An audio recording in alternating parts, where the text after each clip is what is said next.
You ready? I'm ready. All right. We've been hearing a lot of things on the internet about beef prices and big packers and President Trump getting involved. So I'm here with Ryan Buschman with Anchor V Ranch, and Ryan and I have had a long-standing friendship for many years. And so he is a local producer that raises his own calves, processes his own calves.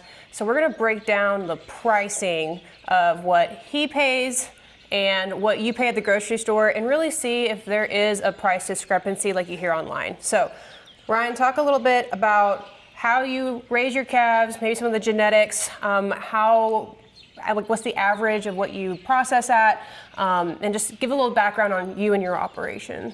Okay. We are basically a Angus breeder. We breed black Angus cattle. We take and background them all the stalkers. Then we put a percentage of them through the feedlot and feed them out. So we kind of know what we're doing in our breeding program. So this is a heifer here that we're going to weigh up today that we got processed for our personal use instead of selling it to the packers like we did with the rest of the pen. So we pulled one out and had her cut up, sent her to Arnett to the processor, and they processed them. We got it all back in packages about 2-3 weeks ago. Oh, so pretty fresh then. Real fresh. Yeah. So we're going to take it. It was aged 25 days at the processing plant. So that's just going to help it taste better. But we're just going to take it out and just weigh the individual cuts and figure out what it weighs to have it fully processed and the weights we get, and then kind of compare the numbers, see what we got. I'm really excited for this. We were talking back and forth about markets and pricing, and I had just done a video about me going abroad and talking about price of beef over there. So this is going to be really interesting, as fresh as you possibly can, considering it's dry age. So I'm really excited. So let's go ahead and get into it. What kind of cuts are we dealing with? We're going to deal with every single cut we can possibly get. Awesome. So sweet. We'll all right, see so how it goes. I'm going to move the camera over here so you can get a better look at what we're weighing out, so you know that we're not fudging any numbers.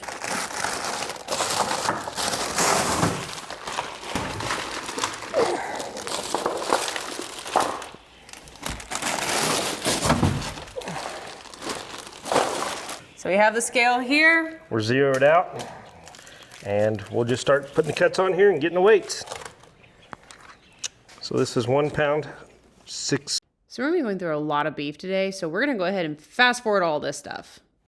And all I'm writing here is just writing the weight, the number of cut and what cut it is, and then if there's multiple in a package, then we'll do the math and weigh it out. All right, so another T-bone? Another T-bone. And we're going to be going through both sides of the carcass, not just one. And like this right here is what you would consider more of a porterhouse T-bone, because it has a bigger tenderloin side to it. That's kind of the difference between a porterhouse T-bone and a regular T-bone, is there is a bigger tenderloin side to it. Part of the reason that Ryan and I wanted to get into the finances of things is you've probably been hearing a lot about low inventory numbers and high cattle prices, and that really stemmed from the drought that we experienced where a lot of people had to liquidate their herds. That, combined with the New World Screwworm border shutdown in Mexico, it really has restricted the amount of cattle that we have here in the United States to process. Now, what is interesting is we've recently heard that packers were losing money, and when you think about it, packers have been paying a lot for these cattle for as long as they have, which is really surprising. So we really kind of want to do our own experiment and research and see if it really is penciling out that at the grocery store, they're still maintaining a ceiling of prices for beef. And we have these cut at 1.25 inches thickness. If anybody can see that. Yeah, you can. I will say I have the easy job just writing down numbers in this gig. I think we're just going to move over to T-bones again. Now, are these cuts that you specifically asked for or talk about? Yes, I specifically asked for a T-bone instead of getting tenderloin. If I had got a tenderloin, then these would be called New York strip steaks.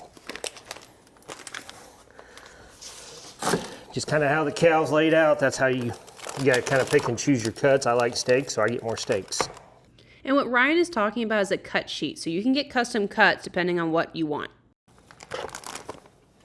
Like, I don't know if you can see the muscular fat there, but I'm no grader or professional grader, but I would say this would be a high choice. Yeah, you can put it all the way up here too. So this would be seam fat, which is the fat that's on the outside of a steak, and then that one is a really good example. And this fat you see in between the muscle fibers, that's called intramuscular fat. That is what gets you tenderness, flavor, and honestly, that's why these types of cuts will bring higher dollar value than something that has not as much intramuscular fat. So in Europe, this actually would be discounted, which I think is absolutely backwards, but it's just interesting to see the different priorities of different regions.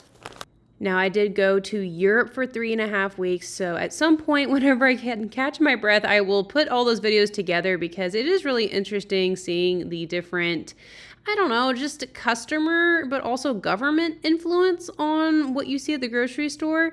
Not that I agree with it, but it's just interesting to observe. All right, now this is going to be ground beef, and it's going to be a lot of them. So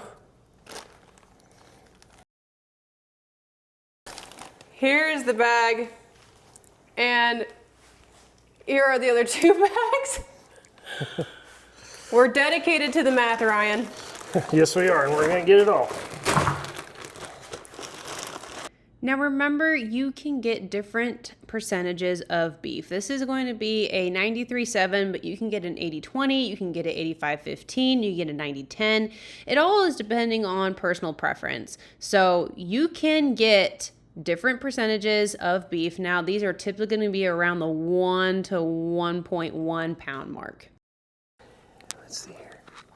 I didn't know you actually cooked with beef tongue. Uh-huh. I didn't know that. Yummy. Can't forget, you get a tongue with each one of these. Wait, how do you spell tongue? Togue. Tongue.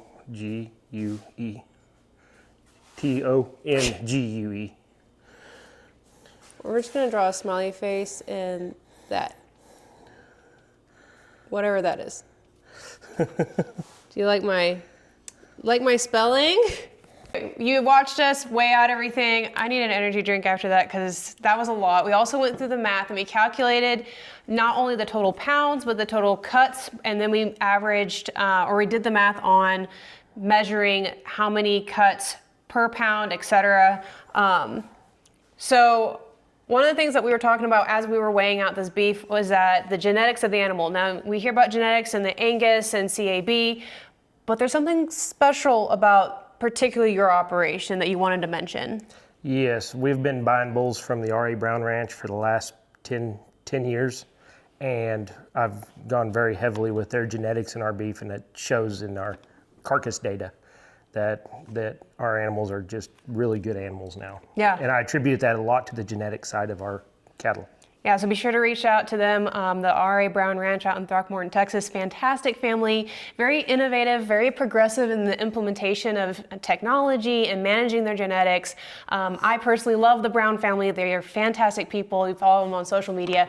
But okay, so the question is it cheaper for a producer or for someone to harvest their own beef or to buy at the grocery store? And is the packer and retailers actually price fixing and making a lot of money off of the beef that we see at the counter today? Now, just a few days ago, we have learned that Tyson is closing a few plants, and that, was it also Tyson that released their quarterly reports, and was it Tyson that was losing a bunch of money? Yes, it was Tyson. They've lost, according to the Morningstar report on their financial, like all 3 quarters up to 1st of November, they've lost $400 to $600 million this year from the beef side of their production and kill. That's wild. I don't think, as we've been dipping deeper into this type of conversation, a lot of things that I had assumed a few years ago, like 5 years ago, in my brain and what I'm thinking is a lot different now. But you're not here for my opinion, you're here for the numbers and the facts. So talk about how much it costs you as a producer to haul your animal to the processor and what that cost looked like. At the end, we'll probably put a picture up of our numbers. That way you can all see it. But right here on our numbers, it cost me 75 cents per hanging weight to process the animal. I put in there $4 a mile for a 94-mile haul, which round up to $376. The packers are going to have cheaper prices on those areas than us as producers because they're going to ship 30 head, 35 head in a truckload to the plant where we're hauling one beef. So our average is going to be messed up a little bit there. But overall, it cost us $3,698.84. And the way I got the starting price to this beef, here's the closeout for the rest of the pen. And I got $2.37, $237.40 a hundred for the whole pen of cattle. And so we use that cost as the cost of this particular heifer to start out with. And that's how you add all those numbers together. That's where you get the $36,98.84 for total cost for me to butcher this heifer. It's a lot of numbers. So we're just looking at, and just to show you, this is just an Excel spreadsheet. I will put a screenshot up on this on the video, but we've been looking at a lot of numbers today, so we're just double checking to make sure our numbers are right. Okay, and then this is your report, right? This is my printout from the feed yard. The rest of the pen sold to JBS. They were the buyers of those cattle. So that's basically the hard numbers of what we got. Cool. All right, so that total cost was $3,698.84, right? Correct, for us to get our beef. Okay, perfect. All right, so we, again, totaled everything from T-bones, the arm, chuck, brisket, tri-tip, and even ground beef, which was a whopping 143, almost 144 pounds that we weighed individually. We're gonna guess that this was about a 93.7, which means 93% lean and 7% fat. The reason for that is we actually cooked this beef last night, and just looking at it, it's pretty comparable. It's very lean. Very lean. So when we're looking at the grocery store price, essentially what we did is took the total pounds of the cuts that Ryan has, took the average price per pound at the grocery store, and then multiplied that. So if you do all that math and you add it all together at the grocery store, it's $3,064.89. So we are basically almost, a little... $650 off. Yeah. Spread between my cost to produce it and if I went and bought all the meat at the grocery store. The grocery store being less expensive. So as a producer, what does this tell you? And also, what does it tell the consumer now that we've done the math? It lines up with exactly what the Morningstar report came out and said about Tyson, that they are buying up the bulk of their beef to carry us through heifer retention going forward. So basically the packer is betting on us being shorter supplied of meat, and they're going to be able to actually raise grocery store prices up enough to where they make some of that money back going forward instead of just buying at a loss. Because right now, the current numbers, they bought at a loss. So they're betting on the future of beef on that. Yeah. And so when we're talking about, and I don't know if you want to get into this or not, you can tell me if you don't want to, but a lot has been happening with our administration, and some things that have been said online, some actions that have been taking place just recently, the whole tariff thing, lots of it in the beef industry. We've been very active in the last few weeks, actually a few months at this point. So when, as a consumer, the claim is if we import more beef, it's going to lower prices. What's your say on that? My take on it is that the producers, we're going to take the first hit, we're going to take a hard hit, and we've dropped $50 a hundred on live cattle prices in the last 5 weeks since it started. The consumer is not going to see a drop hardly at all. Essentially what the government has done is now our price dropped $50, you drop $50 a hundred off that price of the 237, and that's what I get for my cattle. Then it's going to show that the packers are going to start making money again. They're going to have a positive price at current market values. So what they did was dropped our price, so now they can stay at the same, maybe drop it a little bit, but essentially it's now making it where the packer is making money again instead of having these tremendous losses. And I can speculate all I want. My opinion is the packers are losing too much money. They went with the government and said, hey, we need to get beef prices down to the producer because we're losing too much. So we have now seen the lower prices. The packers are now making money. They're probably positive in the green now. I don't think that's a bad thing personally as a producer. We do not want them going bankrupt. We want them to make money too. Everybody in the supply chain needs to make some money. This right here shows they weren't. We need an adjustment in price. I hate it that we're getting less, but it needed to happen, I think. Yeah. And to your point too, we have to keep in mind that there's this big evil negative cloud around the name Packer and the Big Four, but the reality is it is a necessary part of, like you said, the supply chain, because where Ryan takes his beef, they can't process tens of thousands of head a day. Just the infrastructure and the amount of monetary input it takes to even get a facility up and running, much less multiple facilities. We have to think about there's a supply and there's a demand. So the packers, the evil Big Four, they're the ones that are really helping meet the supply, because they're the ones that are, as you saw, we were weighing out beef. It's an art. It's a very much on the fabrication floor. It is an art. There has to be USDA inspectors, and where Ryan takes his beef, they're very skilled. They follow the law. They're very articulate with what and very detail oriented on how they take care of their processing, because it is a very susceptible stage of the process of getting you your food. So I think there's a lot of mystery around maybe some of the processing side of our quote unquote Big Four. I personally would love to have more communication, more transparency, because as I'm getting older and more just into this world, I think one question leads to more questions, leads to more questions. So hopefully this video helps you understand maybe a little bit more. So what would you say is a key takeaway from today, Ryan?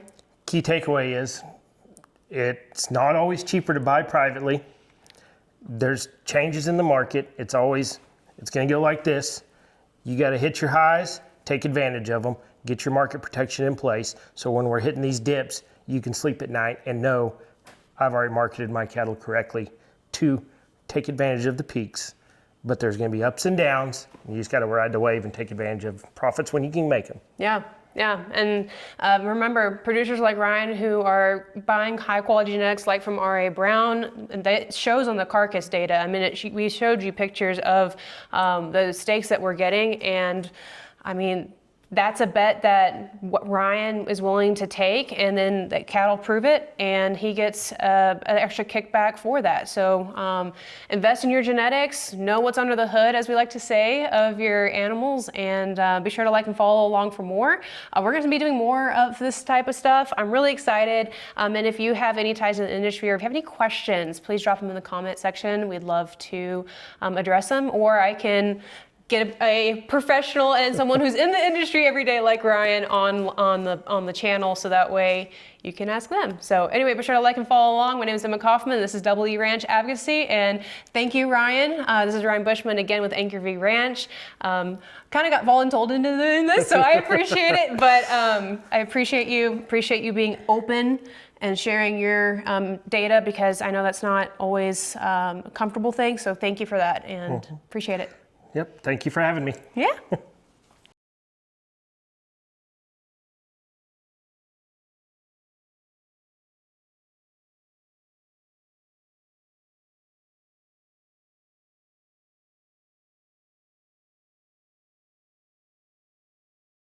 So we're going to be going through a lot of beef today, so we're going to go ahead and fast forward all this stuff.